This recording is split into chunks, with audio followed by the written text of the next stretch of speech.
আজকে আমরা all Tripura blind অ্যাসোসিয়েশনের পক্ষ থেকে ত্রিপুরা সরকারের সমাজ কল্যাণ ও সমাজ শিক্ষা দপ্তরের মাননীয় অধিকর্তা শ্রীযুক্ত তপন কুমার দাস মহোদয়ের নিকট রাজ্যের দৃষ্টিহীনদের স্বার্থ সংশ্লিষ্ট মোট 18 দফা দাবির ভিত্তিতে প্রতিনিধিমূলক এক ডেপুটেশনে মিলিত হতে যাচ্ছি।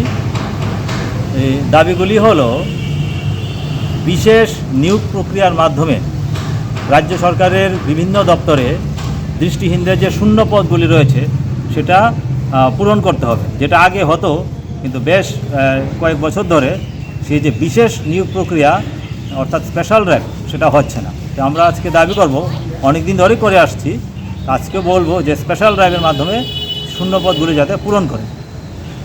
2 নম্বর হচ্ছে দৃষ্টিহীনদের যে ভাতা সেটা 2000 টাকা আছে, দ্রব্যমূল্য অনেকটা বেড়ে গেছে, তার পরিমাণ ন্যূনতম 5000 টাকা করে।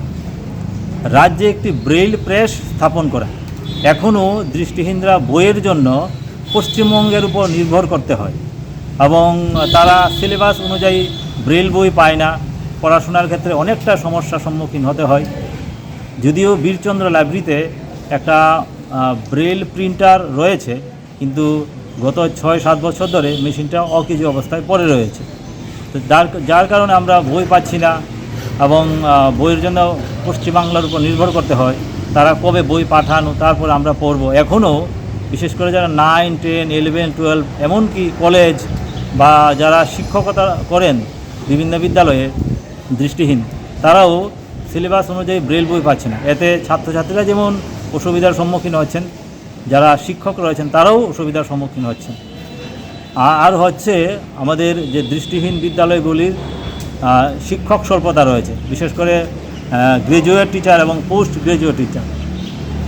সেখানে আমরা বারবার বিষয়গুলি বলছি যে এখনও এই যে বিদ্যালয়গুলির যে শিক্ষক স্বল্পতা সেটা দূর হচ্ছে না। আমরা আজকে বলবো যে অতি দ্রুত যেন এই শিক্ষক স্বল্পতা দূর করেন।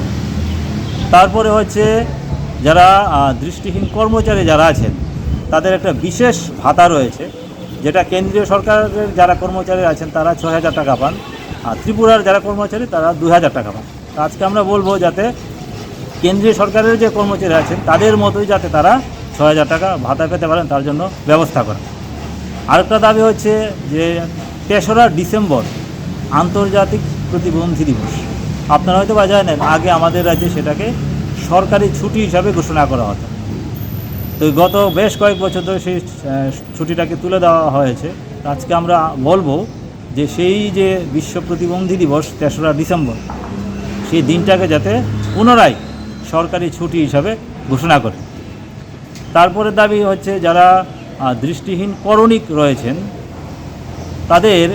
তারা যাতে কাজ করতে পারেন ভালোভাবে। দৃষ্টিহীনরাও আজকাল 100% কম্পিউটারে কাজ করতে পারেন, কিন্তু যেটা দরকার সেটা হচ্ছে উপযুক্ত একটা প্রশিক্ষণ।